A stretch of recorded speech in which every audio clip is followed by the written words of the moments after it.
आप सभी का उत्कर्ष की ऑनलाइन क्लास में हार्दिक स्वागत, हार्दिक अभिनंदन। मित्रों, पहले की क्लास में हमने ये पढ़ा था कि हिंदी व्याकरण के दो भाग होते हैं।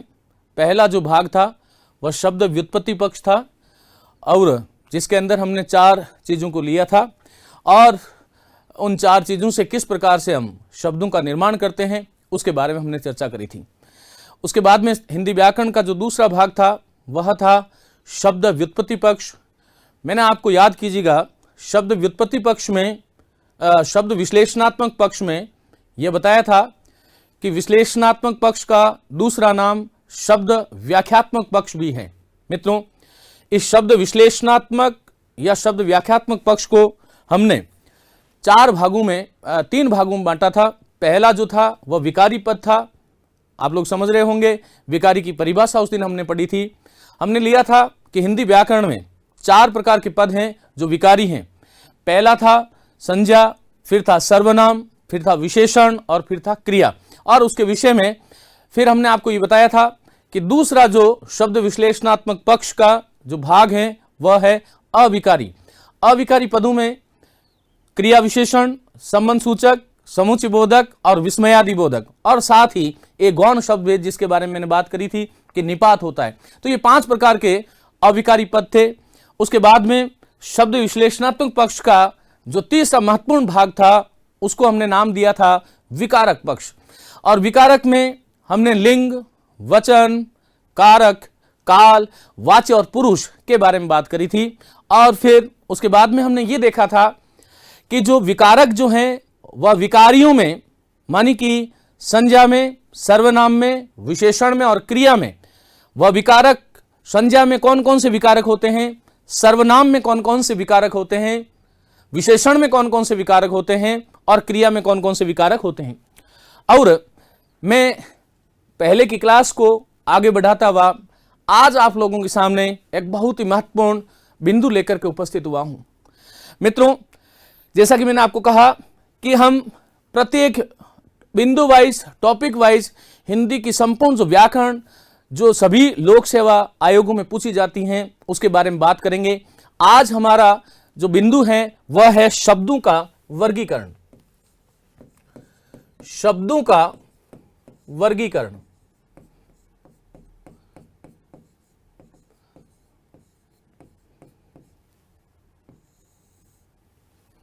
मित्रों, शब्दों का वर्गीकरण से मेरा मतलब क्या है?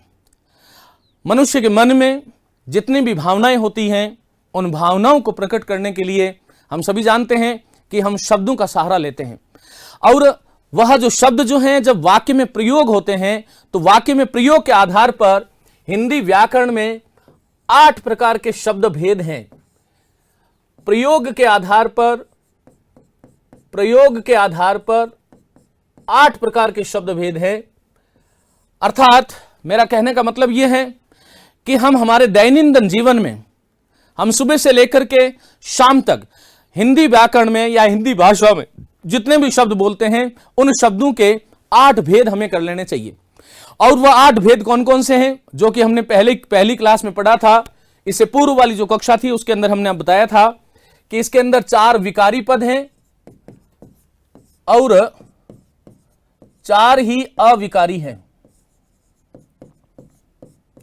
अब विकारी पद कौन कौन से हैं?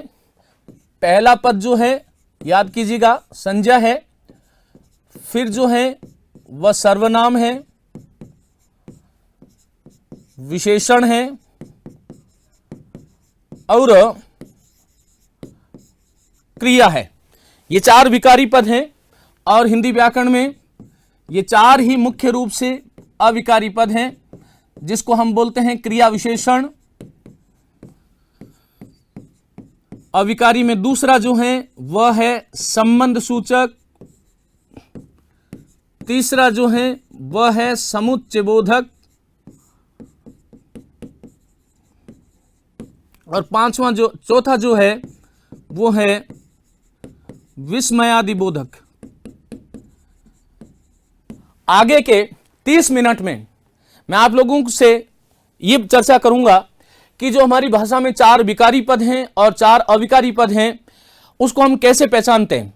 आज की जो क्लास है, ये जो कक्षा, ये जो इस सत्र में जो आप लोग सुन रहे हैं, उसमें ध्यान रखिएगा, आज हम किसी संज्ञा, सर्वनाम, विशेषण या क्रिया किसी एक बिंदु पर बात नहीं कर रहे हैं। नोट कीजिएगा, हम किसी एक बिंदु पर बात नहीं कर रहे हैं। मित्रों, हमारी भाषा के अंदर जब हम शब्दों को बोलते हैं तो आज हमें यह जानना है, कई बार परीक्षाओं में यह प्रश्न आता है, एक वाक्य दिया होता है और उस वाक्य में आप लोगों से यह पूछा जाता है कि इसमें से कौन सा सर्वनाम पद है, कौन सा विशेषण पद है, क्रियापद कौन सा है, संबंध सूचक कौन सा है, क्रिया विशेषण कौन सा है, समुच्चय बोधक कौन सा है, या इस वाक्य में विस्मयादि बोधक कौन सा है। और इन चीजों को हम कैसे सीखेंगे, इसके बारे में हम बात करेंगे। और ये कक्षा निश्चित रूप से आप लोगों को हिंदी से जोड़ेगी, और जिसने भी इस कक्षा को ध्यान से सुना, ध्यान से जो समझेगा, आगे का ये पूरा का पूरा, हम आगे की जो कक्षाएं होगी उसमें इस क्रम से बढ़ेंगे आगे। पहले संज्ञा की बात करेंगे, फिर सर्वनाम, फिर विशेषण, फिर क्रिया की। लेकिन आज की ये कक्षा पहली जो है, इन परिभाषाओं, इनकी परिभाषाएं क्या हो सकती हैं, वाक्य में किस प्रकार हम इनका प्रयोग करते हैं, उस पर केंद्रित है। तो ध्यान से आप सभी लोग मेरे साथ नोट करते जाइएगा। देखिए, इन पदों को समझने के लिए, जैसे हम एक पद लेते हैं मित्रों, हम कोई भी एक पद ले लेते हैं, जैसे मैंने कहा पानी। तो जब मैं पानी या पानी के पर्यायवाची शब्दों के बारे में बात करूंगा, तो जैसे ही मैंने पानी बोला, तो पानी बोलने से आपके मन में क्या आया, एक पदार्थ आया, निश्चित रूप से आया है। तो इसका मतलब क्या हुआ कि व्याकरण में किसी भी पदार्थ के नाम को सूचित करने वाला जो शब्द है वह संज्ञा कहलाता है। जैसा मैंने कहा, पानी शब्द लिया, तो पानी शब्द से कोई ना कोई पदार्थ हमारे मन में उपस्थित होता है।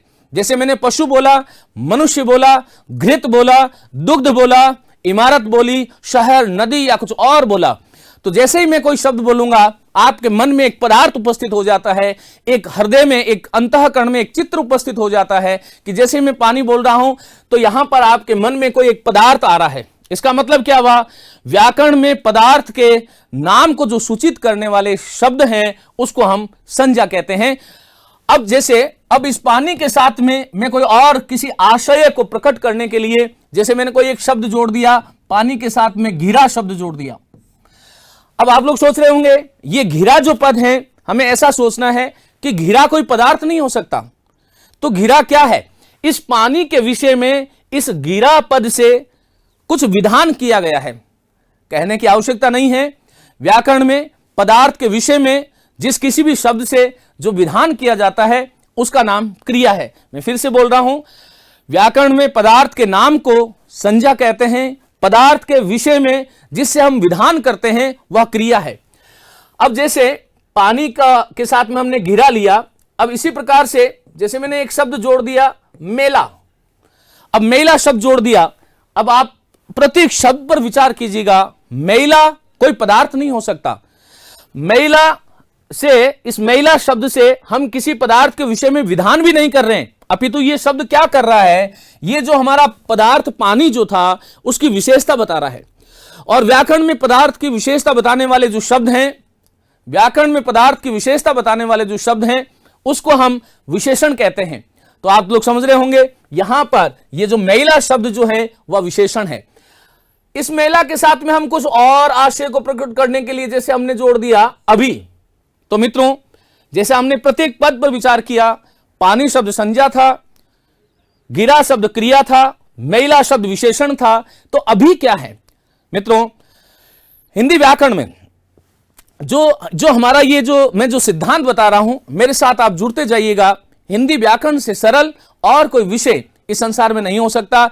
बस हमें किसी भी पद, कोई भी पद जब आता है तो उसके साथ उस पद को वैज्ञानिक दृष्टि से हमें चिंतन करना होगा। जैसे मैंने अभी शब्द बोला, तो आप फिर से सोचिएगा, मैंने 3 चीजें आपको बताई है। देखिएगा, पदार्थ के विषय में विधान करने वाले शब्द, पदार्थ के नाम को हम संज्ञा कहते हैं, पदार्थ के विषय में विधान करने वाले शब्द को क्रिया कहते हैं, पदार्थ की विशेषता बताने वाले को हम व्याकरण में विशेषण कहते हैं। तो यहां पर जो ये अभी शब्द जो मैंने लिखा है, ये नहीं तो पदार्थ है, ये नहीं किसी पदार्थ की विशेषता बता रहा है अभी पद, और न ही पदार्थ के विषय में कोई विधान कर रहा है। इसका मतलब क्या हुआ कि जो ये अभी पद है ये क्या है? यदि आपसे कोई भी परीक्षक ये वाक्य दे देता परीक्षा में और पूछता कि मेला पानी अभी घिरा, मेला पानी अभी घिरा, इस तरह से अभी जोड़ देता यहां पर पानी के आगे, तो आपसे पूछता अभी के नीचे यदि अंडरलाइन होती और आपसे पूछता कि अभी क्या है, तो आपका उत्तर होना चाहिए अभी जो है वो क्रिया विशेषण है। क्यों?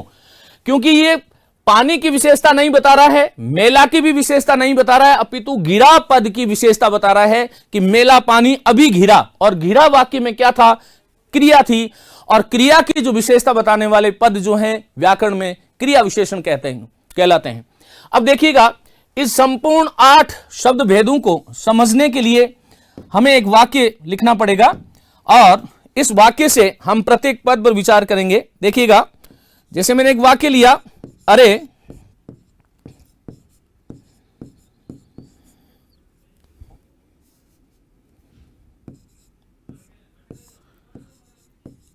सूरज डूब गया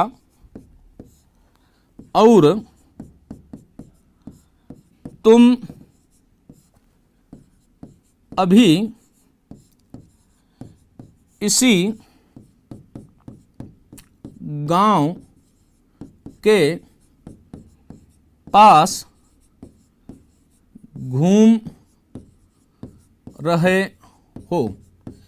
ये देखिएगा, ये जो वाक्य जो आप लोग देख रहे हैं, मित्रों ध्यान रखिएगा, इस वाक्य में हमने सभी 8 शब्द भेदों को इस वाक्य के अंदर हमने कहीं ना कहीं संयोजित किया है।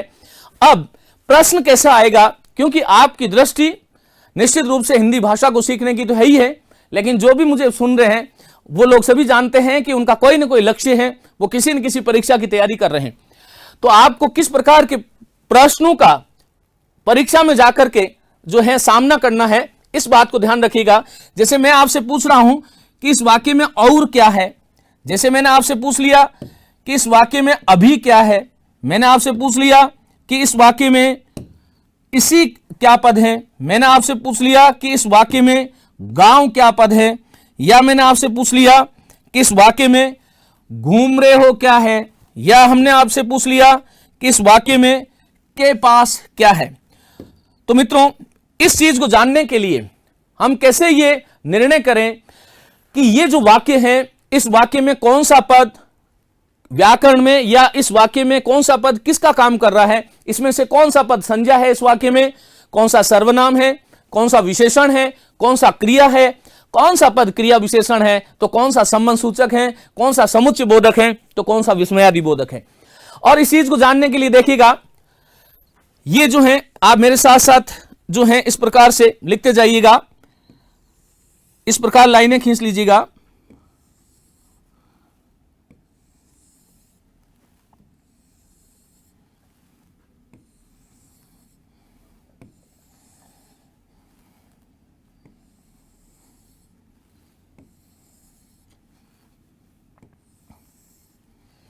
मित्रों, हमने एक वाक्य लिखा, मैं वापस बोल रहा हूं, अरे सूरज डूब गया और तुम अभी इसी गांव के पास घूम रहे हो, फिर रहे हो। इसकी जगह कोई भी और वाक्य भी हम लिख सकते हैं, ये ध्यान रखिएगा। अब देखिएगा, आपको जैसा कि मैंने कहा, आपकी दृष्टि कहां होनी चाहिए, ये जो वाक्य है, इस वाक्य में कौन सा पद क्या है, इसका निर्णय हम कैसे करें। तो आइएगा, मैं आपको उन व्याकरणात्मक प्रक्रियाओं से, उन संरचनाओं से अवगत कराता हूं कि कौन सी चीज को हमें किस प्रकार से पहचानना चाहिए। जैसे मैंने आपसे पूछा कि इस वाक्य में अरे क्या है, तो आपका उत्तर क्या होगा, आप लोग ध्यान रखिएगा। अरे जो है इस वाक्य में विस्मयादि बोधक है। आप लोग मेरे साथ साथ लिखते जाइएगा, बहुत महत्वपूर्ण चीजें हैं ये। अरे जो है वह विस्मयादि बोधक है। इस वाक्य में अरे विस्मयादि बोधक है। अब हमें यह जानना है, जैसा कि मैंने कहा, मैं आज किसी इन टॉपिक के, इन 8 में से किसी टॉपिक के विषय में बात नहीं कर रहा हूं, किसी एक विशेष बिंदु की बात नहीं कर रहा हूं। मित्रों, मैं आपको यह बता रहा हूं कि इनकी परिभाषाएं क्या होती हैं और उसको हमें पहचानना कैसा चाहिए। विस्मयादि बोधक जो है, विस्मयादि बोधक क्यों हुआ इसमें अरे, ये एक तो मैंने आपको कह दिया कि अरे जो है वो विस्मयादि बोधक है, आपने इसको अपनी कॉपी में लिख लिया, लेकिन अरे की जगह भू आ गया, छी आ गया, हा आ गया, अहो आ गया, हा आ गया, धिक आ गया, कोई और पद आ गया, तो उसको हम कैसे पहचानेंगे। तो मित्रों ध्यान रखिएगा, विस्मयादि बोधक का मतलब क्या है। जैसा कि आप लोग इस शब्द में ही इसका अर्थ जुड़ा हुआ है, विस्मय। विस्मय का मतलब क्या है, हमारे मन में जो भाव है, हमारे मन के भावों को, मनोभावों को व्यक्त करने वाले जो मन के भाव हैं, उन मनोभावों को याद रखिएगा, मनोभावों की सूचना देने वाले शब्द, सूचना देने वाले शब्द व्याकरण में विस्मयादि बोधक कहलाते हैं। जो मन के भाव हैं, मन के भाव क्या है, जैसा कि हम साहित्य में जानते हैं, रति है, हास है, शोक है, क्रोध है, उत्साह है, भयानक है, भय है, जुगुप्सा है, वत्सल है, ये जितने भी मन के भाव हैं, उन मन के भावों को सूचित करने वाले जो शब्द हैं व्याकरण में, उसका नाम विस्मयादि बोधक है। और मित्रों, ये जो है, ये ध्यान रखिएगा, ये विस्मयादि बोधक जो हैं, ये गौण शब्द भेद हैं। बहुत महत्वपूर्ण चीज है कि वाक्य में ये गौण शब्द भेद हैं। गौण शब्द भेद का मतलब क्या है, इसका ध्यान रखिएगा। गौण शब्द भेद से आशय यह है, एक दो तरह के भेद होते हैं शब्दों के, एक तो गौण और एक मुख्य। विस्मयादि बोधक जो है हमारी व्याकरण में ये गौण शब्द भेद हैं। इसका मतलब ये हुआ कि यदि मैं इस वाक्य से, आप लोग सभी देख रहे हैं, इस वाक्य में से यदि मैं इसमें से अरे को हटा भी दूं तो इस वाक्य के अर्थ में कोई परिवर्तन नहीं होगा। इस वाक्य के अर्थ में किसी प्रकार का कोई दोष उत्पन्न नहीं होगा। इस वाक्य के अर्थ में किसी प्रकार की कोई विप्रतिपत्ति नहीं होगी। इसका आशय यह हुआ कि यहां पर अरे जो है इस वाक्य का सौंदर्य तो बढ़ा रहा है, लेकिन अरे जो है वह गौण शब्द भेद इसलिए हो गया क्योंकि अरे को मैंने हटा भी दिया तो भी इस वाक्य के अर्थ में कोई अंतर नहीं पड़ा। बाकी मैं किसी भी शब्द को, यदि मैं इसको सूरज को हटा दूं तो पढ़िएगा अरे डूब गया और तुम अभी इसी गांव के पास घूम रहे हो, वाक्य अपूर्ण हो जाएगा। यदि मैं इसको डूब गया को कर दूं अरे सूरज गया और, तो फिर वाक्य अपूर्ण हो जाएगा। वाक्य का जो अभीष्ट अर्थ था वह हमें प्राप्त नहीं होगा। तो मित्रों ध्यान रखिएगा, मैं यदि इसको तुम को हटा दूं, पढ़िएगा अरे सूरज डूब गया और अभी इसी गांव के पास घूम रहे हो, यह वाक्य अपूर्ण हो जाएगा। मेरा मतलब यह है कि ये जो अरे जो है इसको हमने विस्मयादि बोधक का, साथ ही में यदि आपसे कोई विस्मयादि बोधक की परिभाषा पूछे तो क्या होगा कि मन के भावों को सूचित करने वाले शब्द व्याकरण में विस्मयादि बोधक कहलाते हैं। आज चूंकि जैसा कि मैंने आपको कहा, किसी बिंदु को लेकर के मैं बात नहीं कर रहा हूं, यह क्लास, यह कक्षा जो है शब्दों के वर्गीकरण पर आश्रित है। शब्दों का वर्गीकरण कौन कौन सा है, हम भाषा में जब शब्दों का प्रयोग करते हैं तो कौन कौन से वे शब्द हैं जिनका हम प्रयोग करते हैं, यह केवल कक्षा जो है उसी बिंदु पर आधारित है। तो मित्रों, ये जो विस्मयादि बोधक जो है वो मन के भावों की सूचना देने वाले हैं। जब हम इस विस्मयादि बोधक को बिंदु के रूप में पढ़ेंगे तब मैं आपसे विस्तार से चर्चा करूंगा। आज की क्लास में आप केवल इतना जान लीजिएगा कि विस्मयादि बोधक का मतलब हो गया मन के भावों की सूचना देने वाले जो शब्द हैं, मन के भावों की सूचना देने वाले शब्द विस्मयादि बोधक कहलाते हैं। साथ ही इसमें एक शब्द जिसपे ध्यान दीजिएगा, गौण शब्द भेद है। और गौण शब्द भेद के साथ ही कुछ वैयाकरण इसको मनी की विस्मयादि बोधक को अव्याकरणीय उद्गार कहते हैं। बहुत महत्वपूर्ण है। विस्मयादि बोधक जो है वह अव्याकरणीय उद्गार है, यहां पर व्याकरण नहीं चलती। विस्मय का मतलब आप समझ गए होंगे। जब आपके सामने देखिएगा अव्याकरणीय उद्गार कैसे हुआ, जब आपके सामने शेर आया, अब शेर आया तो फिर वहां पर व्याकरण आपकी नहीं चलेगी कि यहां पर मुझे अरे का प्रयोग करना चाहिए, सी का प्रयोग करना चाहिए, ओहो का प्रयोग करना चाहिए, आहा का प्रयोग करना चाहिए या किसी और का प्रयोग करना चाहिए। खैर, वहां पर व्याकरण की आवश्यकता नहीं होगी जब शेर आपके सामने आ जाएगा। लेकिन यह अव्याकरणीय उद्गार है, यहां पर व्याकरण काम नहीं करेगी कि सामने शेर खड़ा है, अब आप ये सोचोगे कौन सा संधि लगेगा, इसमें कौन सा समास होगा। इसलिए वैयाकरणों ने इस विस्मयादि बोधक को अव्याकरणीय उद्गार कहा। उम्मीद करता हूं कि आप सामान्य रूप से विस्मयादि बोधक के बारे में समझ गए होंगे कि विस्मयादि बोधक का मतलब क्या हुआ।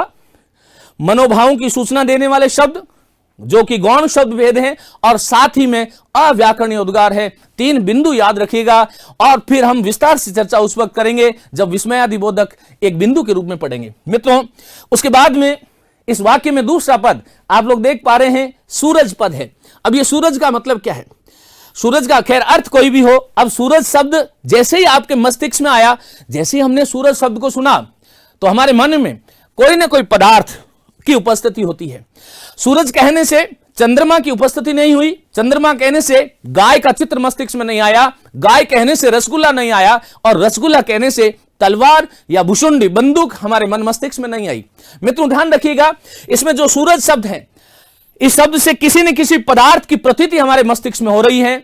और व्याकरण में, जैसा कि मैंने कहा था कि व्याकरण में जो पदार्थ की सूचना देते हैं या पदार्थ के नाम को सूचित करने वाले जो शब्द हैं, फिर से ध्यान रखिएगा। अब हम संज्ञा, जब इसके आगे संज्ञा पढ़ने वाले हैं, संज्ञा में मैं इसको विस्तार से बताऊंगा। अभी इतना ही बताऊंगा कि संज्ञा, सूरज इस वाक्य में संज्ञा है। क्यों है? क्योंकि कोई ना कोई पदार्थ है। और फिर से नोट कीजिएगा, व्याकरण में पदार्थ के नाम को सूचित करने वाले जो शब्द हैं उसको हम संज्ञा कहते हैं। पदार्थ के नाम को सूचित करने वाले ये जो छोटी छोटी परिभाषाएं हैं उनको आप रट लीजिएगा, याद कर लीजिएगा। नाम को सूचित, अब ये पदार्थ शब्द बड़ा व्यापक है। किसको कहते हैं पदार्थ, किसको कहते हैं वस्तु, इसके बारे में हम कुछ ही समय बाद में संज्ञा में जब बात करेंगे तब इसके बारे में विस्तार से बात करेंगे। मित्रों, इस वाक्य में जो आगे वाला पद है, पहला था अरे, दूसरा था सूरज। मैं आपको बता चुका हूं कि सूरज जो इसके अंदर है वह संज्ञा पद है। और संज्ञा का सामान्य परिभाषा जो आप सभी लोग जान रहे हैं, इस कक्षा में मैं कोई शास्त्रार्थ की बात नहीं कर रहा, मैं उन विद्यार्थियों से मुखातिब हूं, मैं उन ऐसे अध्येताओं से मुखातिब हूं जो परीक्षा में प्रश्न को कैसे सॉल्व करते हैं, उनके लिए बता रहा हूं कि सूरज जो है वह संज्ञा है। क्यों संज्ञा है? कि सूरज शब्द सुनते ही हमारे मन में कोई ना कोई पदार्थ का एक चित्र बन जाता है।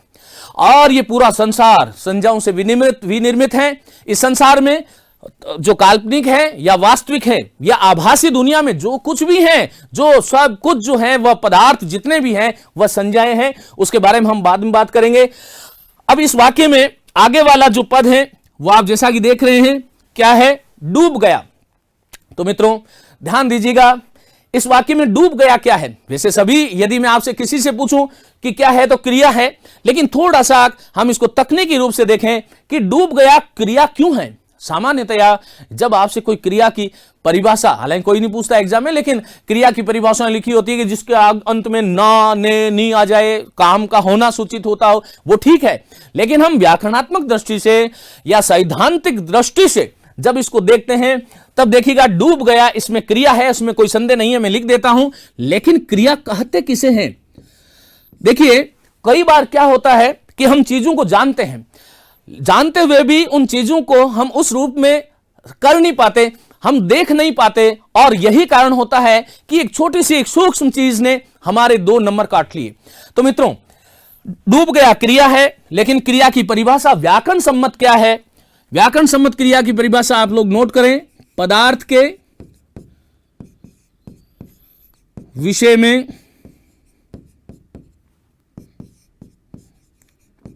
महत्वपूर्ण शब्द है इसमें विधान, विधान करने वाले शब्दों को व्याकरण में क्रिया कहते हैं। फिर से सुनिएगा, पदार्थ के विषय में विधान, विधान का मतलब क्या है? हम किसी चीज के बारे में जिस शब्द से कुछ कहते हैं, जिससे कुछ होना, करना, उस चीज की अवस्था के बारे में बात करते हैं, अवस्था का पता चलता है। अब ये सूरज क्या था? देखिएगा, पदार्थ था। जब तक हमने इसके साथ में कोई और शब्द नहीं जोड़ा, मानी कोई और विधान नहीं किया, मित्रों हम जान रहे हैं कि सूरज का कोई औचित्य नहीं था। लेकिन जब मैंने सूरज निकल गया बोल देता तो कुछ और ही भाव मन में आता, और जब डूब गया बोल दिया तो और ही भाव आया। तो यहां पर डूब गया जो है वो क्रिया है। अभी ये क्रिया है, लेकिन क्रिया की परिभाषा क्या है? जैसा कि मैंने कहा, वो ना न वाली जो है बात आप छोड़ दीजिएगा। आजकल की परीक्षाओं में इस प्रकार के शब्द आते हैं, पदार्थ के विषय में विधान करने वाले शब्द। अब ये चीज बहुत छोटी थी, लेकिन क्योंकि हमें उस जाल में फंसा दिया गया और हम उसको सोच नहीं पाते हैं, क्या ये क्रिया ही थी? हाँ, वह क्रिया ही है। पदार्थ के विषय में विधान करने वाले शब्द जितने भी हैं, जैसे मैंने अभी मेला पानी घिरा, अभी मेला पानी अभी घिरा ऐसा बोला था, तो यहां पर देखिएगा घिरा शब्द से हमने क्या किया था? पानी के विषय में कुछ विधान किया था, इसलिए घिरा क्या हो गई? क्रिया हो गई। इसी दृष्टि से हमें ध्यान रखना है कि इसमें डूब गया क्रिया है, क्योंकि पदार्थ के विषय में इससे कुछ न कुछ विधान किया जा रहा है। मित्रों, इस वाक्य में जो आगे वाला जो पद है वह क्या है? और है। अब आप लोगों से जब पूछे कि और क्या है, और यदि ये ऑप्शन दे दें कि और क्रिया विशेषण है, या संबंध सूचक है, या समुच्चय बोधक है, या विस्मयादि बोधक है, देखिए बात बहुत छोटी है।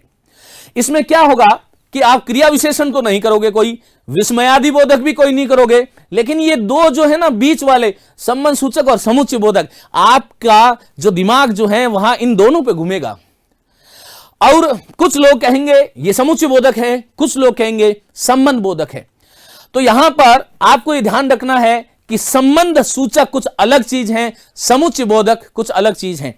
मैं आपसे फिर बात कर रहा हूं, ये वाक्य दे दिया और इसमें आपसे पूछा जा रहा है, परीक्षक आपसे पूछ रहा है कि और इसमें क्या है, तो और को जानने के लिए हमें क्या करना पड़ेगा। अब इसमें जो और है वह क्या है, तो मैं आपसे बता दूं कि और जो है वो समुच्चय बोधक है। अब समुच्चय बोधक का मतलब क्या है? समुच्चय बोधक और संबंध सूचक, इसमें बहुत महीन अंतर है और बहुत सारे शिक्षक, बहुत सारे विद्यार्थी संबंध सूचक और समुच्चय बोधक, मेरे शब्दों को आप गौर से देखिएगा, इसमें कोई बहुत बड़ी वैज्ञानिकता नहीं है, लेकिन इसको यदि आप ध्यान से एक बार सुन लेंगे तो फिर जीवन में कभी आपको जो है संशय की स्थिति नहीं होगी। और जो इस वाक्य में जो और है वह समुच्चय बोधक है। तो आइए हम समुच्चय बोधक को विस्तार से जब पढ़ेंगे तब इसके बारे में और बात करेंगे, लेकिन समुच्चय बोधक कैसे, उसको समुच्चय बोधक को कैसे हम पहचानते हैं इसके बारे में देखिए। आपसे कोई पूछे कि समुच्चय बोधक कहते किसे? मित्रों, व्याकरण में क्या होता है, दो शब्द हैं अलग अलग, दो ध्रुव पे हैं। एक शब्द था राम और दूसरा शब्द था श्याम। एक मेरे सामने जो विमल बैठा है, एक मेरे सामने कमल बैठा है। अब मैं क्या कहता हूं कि विमल और कमल ये दो अलग अलग शब्द थे, जब तक मैंने वाक्य में प्रयोग नहीं किया वो शब्द थे, वाक्य में प्रयुक्त होते ही शब्द ही पद बन जाया करते हैं। मेरी बात को ध्यान से सुनिएगा। यह प्रश्न भी कई बार आता है कि शब्द और पद में क्या अंतर है, तो जब तक कोई भी शब्द वाक्य में प्रयुक्त नहीं होगा वह शब्द ही कहलाएगा, लेकिन जैसे ही वाक्य में उसका प्रयोग कर दिया जाए वह शब्द नहीं रहता, ध्यान रखिएगा, वह पद बन जाता है। तो इसके अंदर और जो है ये पद जो है वो समुच्चय बोधक कैसे हुआ, तो मैं आपको बता रहा था, एक कमल है एक विमल है।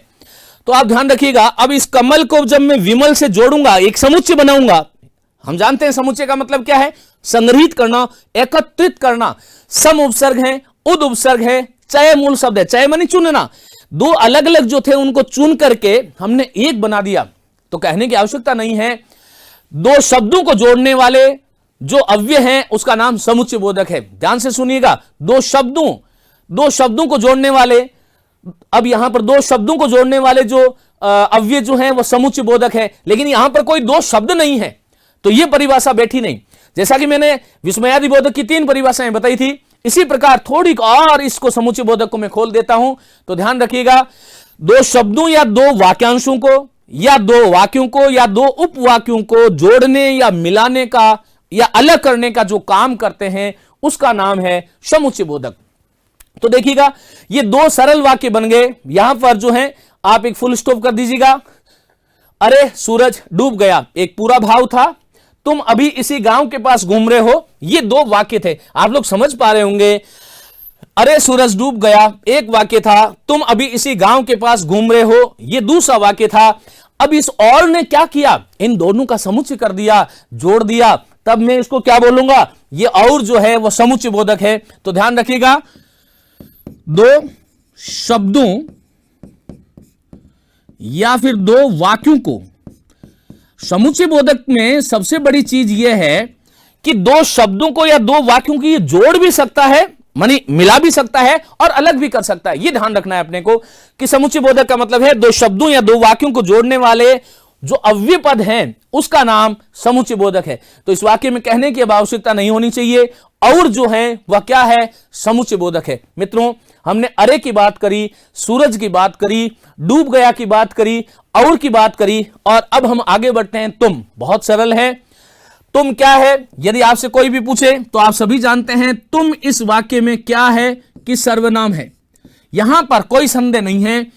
सर्वनाम का मतलब क्या है, सामान्यतया यदि आपसे मैं पूछूं कि सर्वनाम किसे कहते हैं तो आप सभी लोग कहते हैं कि जो संज्ञा के स्थान पर प्रयुक्त होते हैं। हां, ये ठीक बात है कि संज्ञा के स्थान पर प्रयुक्त होते हैं, लेकिन कब होते हैं, एक बार कोई संज्ञा कह दी जाती है और उस संज्ञा की दूसरी बार पुनरावृत्ति रोकने के लिए, जब बार बार हम आवृत्ति करते हैं, राम सुबह 5 बजे उठता है, राम सुबह उठकर 5 बजे उठ करके स्नान करता है, राम सुबह 7 बजे भोजन करता है, राम सुबह 8 बजे ऑफिस जाता है, राम सुबह 10 बजे अपने साइन करता है, हस्ताक्षर करता है। तो इस तरह से बार बार यदि आप राम राम बोलोगे तो ये वाक्य बड़ा बोझिल हो जाता है। तो सर्वनाम का काम क्या होता है वाक्य में? संज्ञा की जो है पुनरावृत्ति को रोकने के लिए सर्वनाम शब्दों का प्रयोग किया जाता है। लेकिन यहां पर ध्यान रखिएगा, अभी एक परीक्षा में पूछा गया था, बहुत सरल चीज थी, लेकिन बात वही है कि थोड़ा सा इसको टेक्निकल बना दिया जाता है।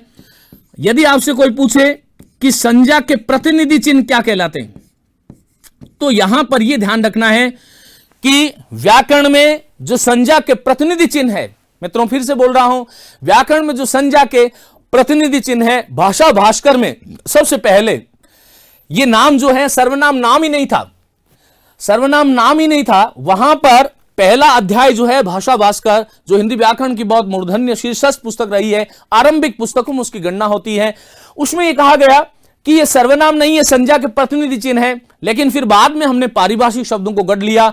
अब परीक्षक जो है यह पूछ लेता है कि संज्ञा के प्रतिनिधि चिन्ह, प्रतिनिधि का मतलब हम समझते हैं मैं एक बार गया और मेरी जगह मैंने किसी और को खड़ा कर दिया, तो तुम भी वही तो काम कर रहा है। तुम श्याम भी हो सकते हो, तुम राम भी हो सकते हो, तुम कमल, विमल, श्यामल, तुम कोमल, कोई भी हो सकते हो, यह ध्यान रखिएगा। तो तुम क्या है? सर्वनाम है। क्यों है यह याद रखना है। ये जो आपकी जो परिभाषाएं हैं वो आप अपने पास रखिएगा, लेकिन यह ध्यान रखिएगा इन परिभाषाओं को बड़ा रटना है।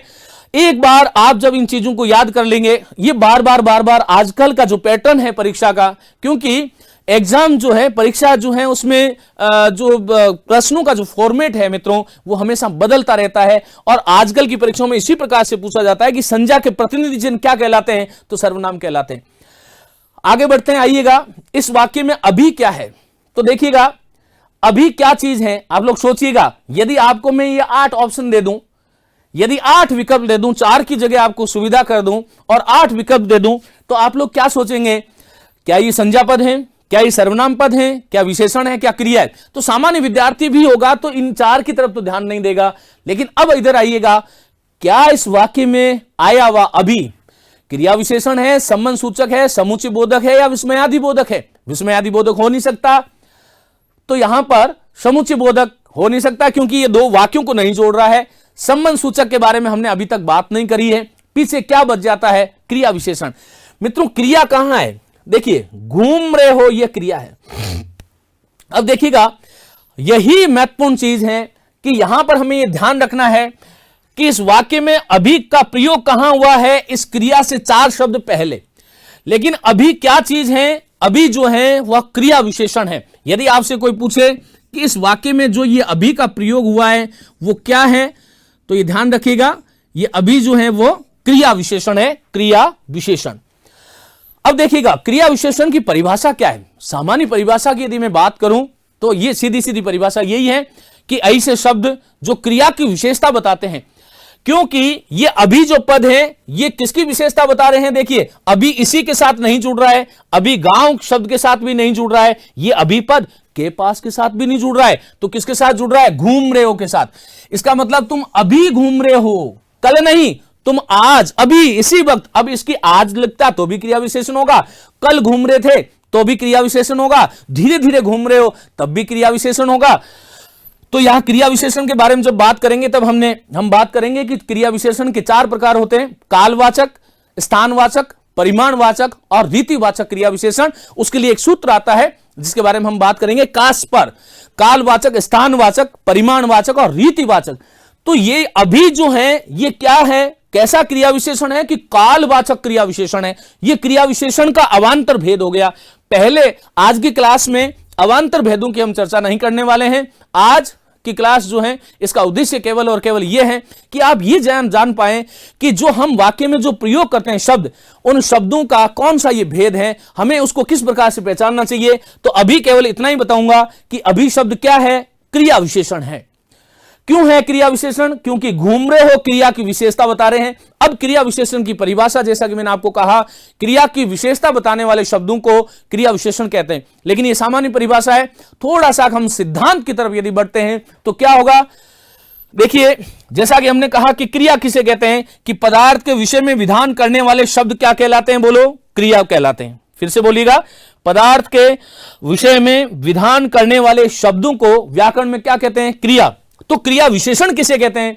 बहुत सीधी सी बात है कि पदार्थ के विषय में विधान करने वाले शब्दों की विशेषता बताने वाले, पदार्थ के विषय में विधान करने वाले शब्द क्रिया कहलाएंगे, और इन विधान करने वाले शब्दों की जो विशेषता बताता है वह क्रिया विशेषण है। तो पदार्थ के विषय में विधान करने वाले, पदार्थ के विषय में विधान करने वाले शब्दों को, शब्दों की विशेषता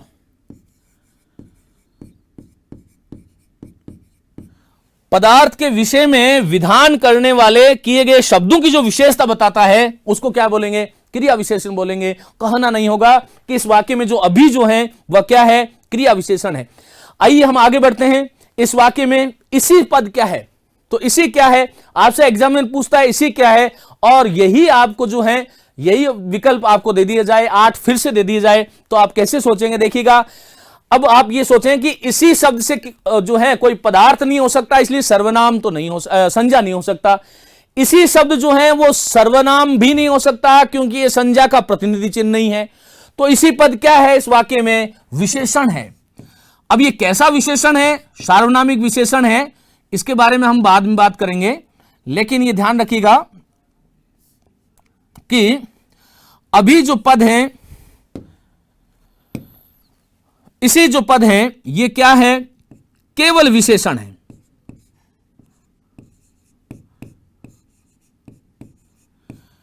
ये जो है केवल विशेषण है। क्यों है विशेषण? क्योंकि ये गांव की विशेषता बता रहा है। फिर से ध्यान रखिएगा, इसी गांव, हम ये कह रहे हैं कि इसी गांव, उस गांव की बात नहीं कर रहे हैं हम, जो है अच्छे गांव की बात, जो है अच्छे गांव की बात नहीं कर रहे हैं। हम कह रहे हैं कि गांव कौन सा है, कि इसी, इसका मतलब ये इसी जो पद है ये इस गांव क्या हो गई, फिर से क्या हो गया बोलो, गांव इस वाक्य में क्या हो गई, संज्ञा हो गई। और इस गांव संज्ञा की विशेषता किससे बता रहे हैं हम, इसी से बता रहे हैं। इसलिए ये वाक्य में आया हुआ जो इसी पद जो है वह विशेषण है। अब देखिएगा विशेषण की परिभाषा क्या है। विशेषण बड़ा लंबा टॉपिक है और हिंदी व्याकरण में बहुत अच्छा टॉपिक माना जाता है विशेषण, क्योंकि हमारी भाषा में, हमारी दुनिया में ऐसा कोई पदार्थ नहीं है जिसकी ईश्वर ने कोई न कोई विशेषता नहीं बनाई हो। तो विशेषण के बारे में जब हम बात करेंगे, हम सभी जानते हैं विशेषण के 4 भेद होते हैं और किस प्रकार से विशेषण जो है वाक्य को बहुत सुंदर और संयमित बना देते हैं, इसके बारे में हम बाद में बात करेंगे। लेकिन अभी इतना जान लीजिएगा कि विशेषण की परिभाषा क्या है। मित्रों, आपने अभी तक ये परिभाषा पढ़ी होगी कि संज्ञा और सर्वनाम की जो विशेषता बताते हैं, फिर से बोल रहा हूं, संज्ञा और सर्वनाम की जो विशेषता बताते हैं उसे हम विशेषण कहते हैं। मैं इस परिभाषा को गलत नहीं बता रहा हूं, लेकिन फिर से कह रहा हूं, सैद्धांतिक परिभाषा ये नहीं हो सकती। विशेषण की परिभाषा क्या है? विशेषण किसे कहते हैं? व्याकरण में संज्ञा की व्याप्ति को मर्यादित करने वाले शब्द। याद रखिएगा, यह भी एक परीक्षा में पूछा गया था कि व्याकरण में पूछा प्रश्न यह था कि संज्ञा की व्याप्ति मर्यादित करने वाले शब्दों को व्याकरण में क्या कहा जाता है। अब देखिएगा, प्रश्न बहुत सरल था, लेकिन इसका उत्तर जो है विद्यार्थी उस भाषा को नहीं समझ पाए, उनके मंतव्य को नहीं समझ पाए, थोड़े से कुछ तकनीकी शब्दों का प्रयोग परीक्षक ने कर दिया, तो हम यहां पर संशय में आ गए कि आखिर उसको क्या कहते हैं। तो याद रखिएगा, संज्ञा की व्याप्ति मर्यादित करने वाले, संज्ञा की अब देखिए, इस वाक्य में यदि कोई परीक्षक आपसे यह पूछता है कि इसी क्या है, तो ध्यान रखिएगा, हमें यह देखना पड़ेगा कि इसी को हमें किस रूप से, एक चिंतन हमारा कैसा होना चाहिए। तो ध्यान रखें, इसी कोई पदार्थ का नाम नहीं हो सकता, और पदार्थ का नाम नहीं है तो ये इसी जो है वो संज्ञा नहीं है। ये इसी के माध्यम से किसी पदार्थ के विषय में विधान भी नहीं किया गया है, इसलिए इसी पद जो है इस वाक्य में क्रिया भी नहीं है। ये इसी किसी को जोड़ भी नहीं रहा है, इसलिए समुच्चय बोधक नहीं है। ये किसी के स्थान पर प्रयुक्त नहीं हुआ है, इसी कोई स्थान पर प्रयुक्त नहीं हुआ है, ध्यान रखिएगा। तो ये सर्वनाम भी नहीं हो सकता। यहां बहुत सारे बालक, बहुत सारे विद्यार्थी जो परीक्षा देते हैं, यहां पर इस चीज में संदेह में हो सकते हैं कि इसी जो है वह सर्वनाम है। नहीं मित्रों, इस वाक्य में जो इसी जो हैं ये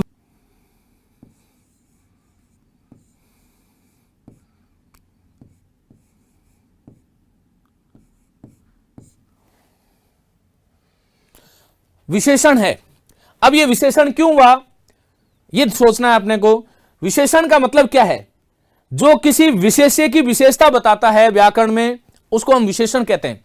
सामान्य परिभाषा आप सभी लोगों ने सुनी है, हमारी जो व्याकरण की पुस्तकें हैं उसमें लिखा होता है कि जो संज्ञा और सर्वनाम की विशेषता बताने वाले पद हैं उसको हम व्याकरण में विशेषण कहते हैं। मित्रों, मैं भी यही कह रहा हूं कि यह परिभाषा सही है, लेकिन चूंकि हमारा जो परीक्षा का जो दृष्टिकोण है, कोई भी परीक्षक, कोई भी शिक्षक उसको क्रियात्मक रूप से प्रश्न बनाता है, तो ध्यान रखिएगा, यदि इसकी विशेषण की सही परिभाषा, यदि हम व्याकरणात्मक दृष्टि से, सैद्धांतिक दृष्टि से यदि परिभाषा आप लोग सीखें, तो ध्यान रखिएगा, मेरे साथ साथ आप लोग लिखिएगा कि व्याकरण में संज्ञा की व्याप्ति को, संज्ञा मानी जिसको आप लोग संज्ञा बोलते हैं, हम उसको संज्ञा बोल रहा हूं मैं, व्याकरण में संज्ञा की व्याप्ति को मर्यादित करने वाले, संज्ञा की जो व्याप्ति है उस संज्ञा की व्याप्ति को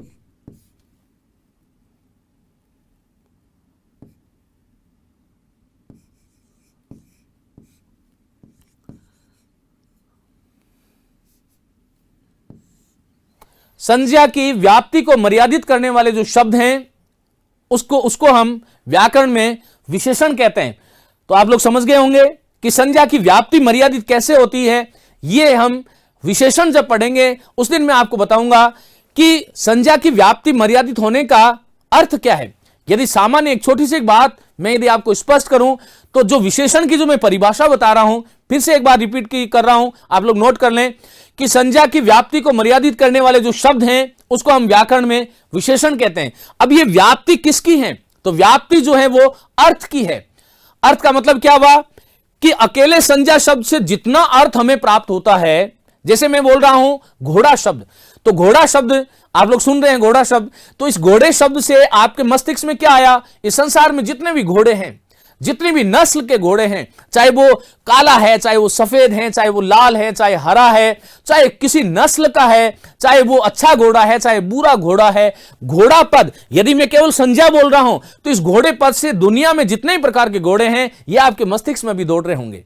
लेकिन जब मैं इस घोड़ा पद के साथ में काला जोड़ दूं, ध्यान रखिएगा, मैंने परिभाषा क्या दी विशेषण की, कि जो संज्ञा शब्द की व्याप्ति को मर्यादित करता है, जो संज्ञा शब्द की व्याप्ति को मर्यादित करे उसका नाम विशेषण है। तो गांव जो था वह एक संज्ञा शब्द था। जब मैंने गांव बोला तो आपके मस्तिष्क में क्या आया? इस संसार में जितने भी गांव हैं, इस दुनिया में जितने भी गांव हैं, वह सारे के सारे गांव आपके मस्तिष्क में आ गए। लेकिन जब मैं इसी शब्द बोल देता हूं तब क्या हुआ? ये गांव जो था, ये संज्ञा की व्याप्ति जो जितना अर्थ था उससे कम अर्थ हो गया। इसी गांव की बात कर रहे हैं भाई हम, और किसी गांव की बात नहीं कर रहे। इसका तात्पर्य क्या है कि विशेषण शब्द से रहित संज्ञा से जितने अर्थ की व्यापकता हमारे मस्तिष्क में होती है, उतने अर्थ की व्यापकता कभी भी विशेषण सहित संज्ञा से नहीं हो सकती। इसलिए विशेषण की परिभाषा क्या हो गई कि व्याकरण में संज्ञा की व्याप्ति कैसी? अर्थ की व्याप्ति जो है उसको मर्यादित कर देते हैं, जो संकुचित कर देते हैं, उन पदों को हम विशेषण कहते हैं। और आप लोग ये जो परिभाषा है, इस परिभाषा को यदि आप एक बार यदि सोच लें, चिंतन कर लें, सही ढंग से कर लें, तो मैं आपको यह गारंटी दे सकता हूं कि व्याकरण में कभी भी आप विशेषण के बारे में आपको जो है भ्रम उपस्थित नहीं होगा मस्तिष्क में। जैसे मैंने कहा पेन, जैसे मैंने पेन बोला, अब मैंने बोला पेन तो या कलम बोला, तो कलम शब्द जो है, जैसे ही कलम शब्द संज्ञा है, इस कलम शब्द को आप जैसे ही सुनेंगे आपके मस्तिष्क में इस संसार में जितने भी कलम हैं, चाहे वो अच्छे हैं, बुरे हैं, चाहे काले हैं, चाहे सफेद हैं, चाहे लाल हैं, कैसे भी हैं, वो कलम सारे के सारे कलम उपस्थित हो जाते हैं। क्योंकि कलम केवल संज्ञा शब्द था, यह बहुत व्यापक था। लेकिन मित्रों, आप लोग अपने अपने हिसाब से इसके साथ कोई विशेषण जोड़िए फटाफट। जैसे मैंने कहा हरा पेन, या मैंने कहा काला पेन, या मैंने कहा लाल पेन, या मैंने कहा भूरा पेन। मैं जब काला पेन, भूरा पेन बोल दूं, जब मैं आपको सफेद पेन बोल दूं, तो इस संसार में जितने पेन है उसका अर्थ हमारे मस्तिष्क में नहीं आ रहा। सफेद बोलने से केवल सफेद पेन ही आएंगे, काले बोलने से केवल काले आएंगे, अच्छे बोलने से केवल अच्छे पेन आएंगे, लेकिन जब मैं केवल कलम शब्द बोल रहा हूं तो यहां दुनिया में जितनी भी कलम है, जितनी भी प्रकार की हैं, जितनी भी तरह के कलम हैं, जो लिखने वाली जो संज्ञा जिसके लिए हमें एक शब्द गढ़ लिया, कलम, लेखनी, पेन, उसको हम सामान्य भाषा के अंदर हम पेन बोलने लगे। हालांकि पेन शब्द जो है विदेशी शब्द है, हमारा देशी शब्द नहीं है। हमारे यहां पर लेखनी शब्द चलता था, तो लेखनी बोलने से जो है समस्त प्रकार की लेखनियों का बोध हुआ। लेकिन मैंने सफेद लेखनी बोल दी तो केवल सफेद का ही बोध होगा। जब मैंने काली या कृष्ण या गौर वर्ण की लेखनी बोल दी या लाल लेखनी बोल दी तो लाल लेखनी को ही बोध होगा। तो आप समझ गए होंगे विशेषण का मतलब क्या है। जो ये परिभाषा है कि संज्ञा और सर्वनाम की विशेषता, ये ठीक है, लेकिन इससे आगे थोड़ा सा बढ़ के यदि आप इस चीज को समझें तो ध्यान रखिएगा, संज्ञा शब्दों की व्याप्ति का मतलब अर्थ की व्याप्ति को जो निर्धारित करता है, संयमित करता है, संकुचित कर देता है, जो कम कर देता है, जो स्पेशलिटी बता देता है, वह व्याकरण में विशेषण है। तो यहां गांव कहने से समस्त प्रकार के गांवों का बोध हुआ, लेकिन इसी कहने से अन्य जितने भी गांव थे, साइड वाले, पड़ोस वाले, आगे वाले, पीछे वाले, वो सारे के सारे गांव हमारे मस्तिष्क से चले गए। इसका मतलब संज्ञा शब्दों की व्याप्ति मर्यादित करने वाले शब्द व्याकरण में विशेषण कहलाते हैं। और गांव शब्द क्या है, तो ये अब आवश्यकता नहीं है आपको बताने की वापस कि गांव शब्द जो है यह संज्ञा शब्द है। ये जो है वो संज्ञा शब्द है। क्यों है संज्ञा शब्द? क्योंकि गांव शब्द जैसे मैंने बोला तो कोई ना कोई पदार्थ हमारे मस्तिष्क में उपस्थित हो गया, और व्याकरण में पदार्थ के नाम को सूचित करने वाले जो शब्द, पदार्थ संज्ञा नहीं होता है, पदार्थ का जो नाम है वह संज्ञा है। और गांव भी कोई पदार्थ है, गांव भी कोई वस्तु है। यहां पर पदार्थ और वस्तु बहुत ही व्यापक शब्द है। अभी कुछ देर बाद में जब हम संज्ञा की बात करेंगे तब उसमें आप लोग देखेंगे कि इस पदार्थ और वस्तु का मतलब क्या है। मित्रों, इसमें के पास क्या है, तो के पास जो है, यदि आपसे कोई पूछे कि के पास क्या चीज है, तो ये इस वाक्य में जो के पास है ये संबंध सूचक अव्यय है। आप लोग नोट कर लें, ये के पास क्या है, तो के पास जो है ये संबंध सूचक अव्यय है। तो संबंध सूचक अव्यय किसे कहते हैं अपन ये ध्यान रखिएगा। संबंध सूचक का अर्थ क्या है मित्रों? व्याकरण में नामार्थक शब्दों का, कि व्याकरण में नामार्थक शब्दों का क्रिया से संबंध करने वाले शब्द बहुत महत्वपूर्ण चीज है। अक्सर मैंने देखा है कि विद्यार्थी जो हैं वो समुच्चय बोधक और संबंध सूचक में थोड़े संदेह में आ जाते हैं, कंफ्यूज हो जाते हैं कि ये संबंध सूचक क्या होता है और समुच्चय बोधक क्या होता है। तो ध्यान रखिएगा, व्याकरण में जो नामार्थक शब्द है उनका क्रिया से जो संबंध जोड़ने वाले जो पद है, नामार्थक शब्दों का, फिर से बोल रहा हूं, लिख लीजिएगा, नामार्थक शब्दों का क्रिया से संबंध जोड़ने वाले पद व्याकरण में संबंध सूचक अव्यय कहलाते हैं। अब यहां पर देखिएगा के पास कर क्या रहा है। यहां पर देखिएगा गांव जैसा कि संज्ञा है और संज्ञा का एक पर्यायवाची शब्द है नाम। तो ये नाम अर्थ वाला जो नामार्थक मानी संज्ञार्थक जो शब्द था, ये गांव संज्ञा थी और घूम रहे हो जैसा कि हम जानते हैं पहले से ये क्रिया थी। इस गांव रूपी संज्ञा का घूम रहे हो क्रिया के साथ संबंध कौन जोड़ रहा है इस वाक्य में? के पास जोड़ रहा है। इसका मतलब क्या हुआ कि इस वाक्य में जो ये वाक्य है इसमें जो ये के पास जो है ये संबंध सूचक अव्यय हो गया। क्यों हो गया? क्योंकि गांव संज्ञा का घूम रहे हो क्रिया के साथ जो संबंध जोड़ने वाला है इस वाक्य में जो शब्द हैं वो यहां पर मैंने लिखे हैं के पास। तो याद रखिएगा, नामार्थक मानी संज्ञार्थक, संज्ञा शब्दों का क्रिया से जो संबंध जोड़ते हैं वह क्या हो गए? संबंध सूचक हो गए। समुच्चय बोधक क्या हो गए बोलिए? दो शब्दों या दो वाक्यों को मिलाने वाले जो हैं वो समुच्चय बोधक हैं। विस्मय आदि बोधक की बात हो गई। क्रिया विशेषण किसे कहते हैं ये भी बात हो गई। तो संबंध सूचक क्या हुआ? किसी भी संज्ञा का क्रिया के साथ जो संबंध जोड़ने वाले जो शब्द हैं व्याकरण में उसका नाम संबंध सूचक है। और इस वाक्य में अंत में फिर, क्योंकि क्रिया के बारे में हम पहले से बात कर चुके हैं, डूब गया क्या है? क्रिया थी। क्यों थी? क्योंकि पदार्थ के विषय में विधान कर रहे थे हम, और हम क्या कर रहे हैं इसे घूम रहे हो क्रिया से हम किसका विधान, किसके बारे में विधान कर रहे हैं? तुम के बारे में विधान कर रहे हैं। तुम जो था वो सर्वनाम था और इस पदार्थ के विषय में विधान किससे कर रहे हैं? घूम रहे हो से कर रहे हैं। इसलिए घूम रहे हो इस वाक्य में क्या हो गई? क्रिया हो गई। ये अपने को ध्यान रखना है कि पदार्थ के विषय में विधान करने वाले जो शब्द हैं वह क्रिया है और इस वाक्य में घूम रहे हो जो है वो वापस क्रिया का काम इस वाक्य में कर रहा है। तो देखिएगा, यह था हमारा वाक्य, अरे सूरज डूब गया और तुम अभी इसी गांव के पास घूम रहे हो। मित्रों, इस कक्षा में मैंने आपसे 8 प्रकार के शब्द भेद जो कि हम हमारे दैनंदिन जीवन में जो प्रयोग करते हैं, सुबह से लेकर शाम तक हम जितने भी हिंदी में जो वाक्य बोलते हैं, उन वाक्यों में कहीं ना कहीं हम इन शब्द भेदों का प्रयोग किया करते हैं। हिंदी व्याकरण के जितने भी वाक्य जो आप बनाओगे, इसके अलावा कुछ भी नहीं होता, यह ध्यान रखिएगा।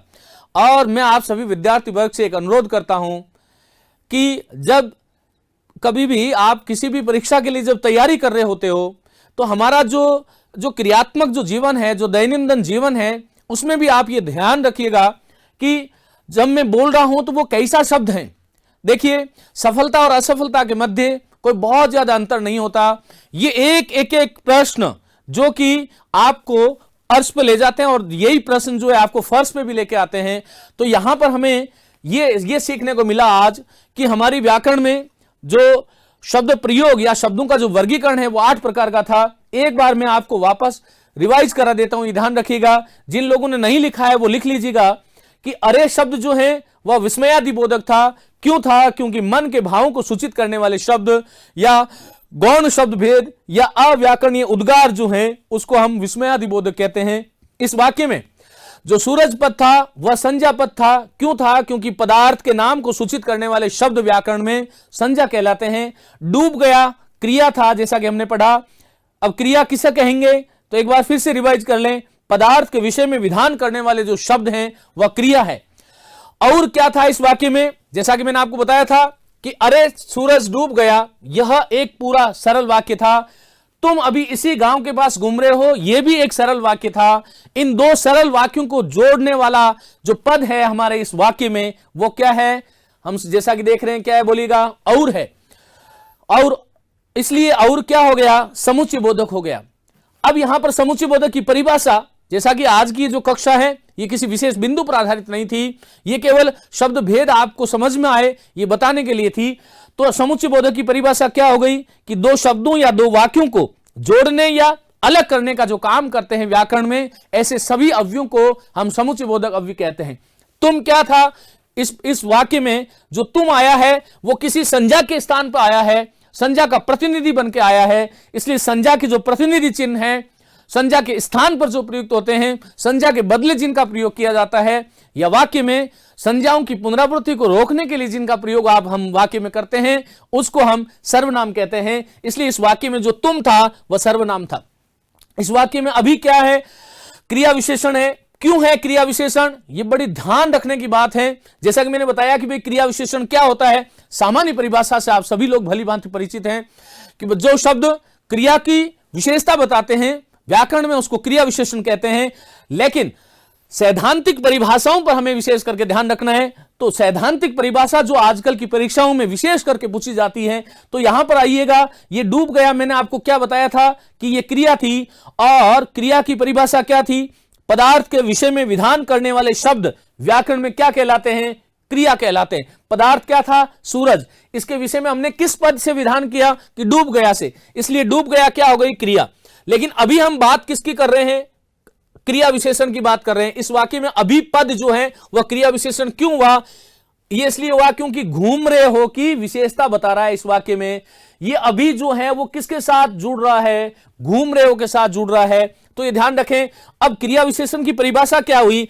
पदार्थ के विषय में विधान किए गए शब्दों की विशेषता बताने वाले शब्द। लिख लीजिएगा, पदार्थ के विषय में ये जो पदार्थ था घूम रहे हो, इससे हम विधान किया इसके विषय में, और इस घूम रहे हो की विशेषता कौन बता रहा है इस वाक्य में? अभी बता रहा है। इसलिए अभी क्या हो गया? क्रिया विशेषण हो गया। हमें सर्वत्र इसी प्रकार से हमें विचार करना चाहिए। इसी क्या हो गया? विशेषण हो गया, केवल विशेषण। क्यों हो गया केवल विशेषण? क्योंकि गांव जो संज्ञा थी उसकी विशेषता बता रहा है ये।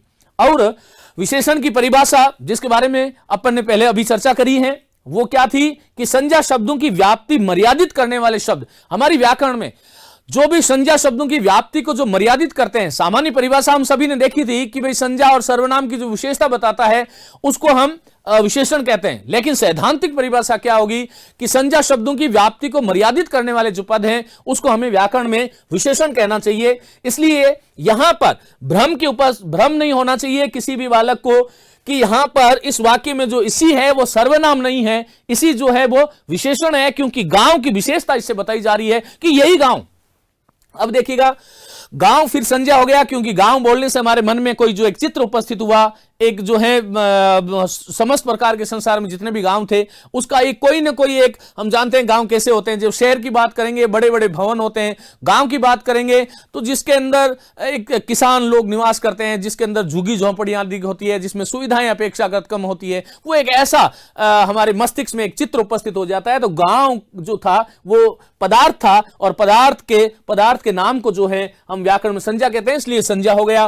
के पास क्या था, यहां पर के पास जैसा कि देखिएगा हमने लिखा है, इसमें क पास जो है वो क्या है, संबंध सूचक है। हमने अभी पढ़ा इसमें क्यों है संबंध सूचक, इसलिए है। संबंध सूचक की परिभाषा क्या है कि जो नामार्थक शब्द हैं उन नामार्थक शब्दों का क्रिया से जो संबंध जोड़ने वाले व्याकरण में जितने भी शब्द हैं उसको हम क्या बोलेंगे, संबंध सूचक बोलेंगे। मित्रों यहां पर देखिएगा यह शब्द महत्वपूर्ण है, नामार्थक।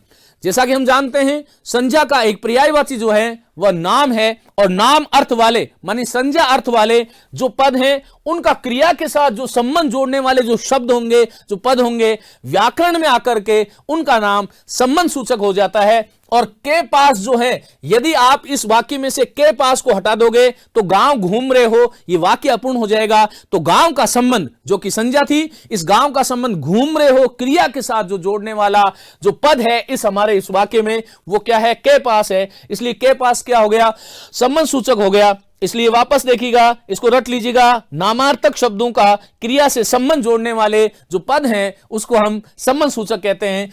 और घूम रहे हो क्या है, क्रिया है। हम जानते हैं, हम पहले पढ़ चुके हैं कि पदार्थ के विषय में विधान करने वाले शब्दों को हम क्रिया कहते हैं। इस प्रकार ये 8 प्रकार के जो शब्द भेद मैंने आपको बताए, विस्मयादि बोधक, संज्ञा, क्रिया, समुच्चय बोधक, सर्वनाम, क्रिया विशेषण, विशेषण, संज्ञा, संबंध सूचक और क्रिया, हम हमारी दुनिया में, वाक्य रूपी दुनिया में इन्हीं 8 प्रकार के शब्द भेदों का प्रयोग करते हैं। और इस प्रकार हम किसी भी शब्द भेद के बारे में ये निर्णय कर सकते हैं कि वाक्य में ये जो प्रयुक्त शब्द भेद हैं इसकी श्रेणी क्या है, ये किस पद के अंतर्गत विकारी में आएगा या अविकारी में आएगा। अब आगे की जो कक्षा होगी इसके अंदर हम जो ये पढ़ेंगे कि भाई संज्ञा का विस्तार रूप पढ़ेंगे, सर्वनाम क्या होता है उसके बारे में जानेंगे, विशेषण की एक स्वतंत्र कक्षा के रूप में हम जानेंगे। तो ये ध्यान रखिएगा, इस प्रकार हम किसी भी वाक्य में प्रयुक्त हुआ कोई भी जो पद है उसका ये निर्णय कर सकते हैं कि ये पद किस जाति का है, किस प्रजाति का है। नमस्ते। Click on the subscribe button to subscribe to our channel. Press the bell icon on the YouTube app and never miss another update.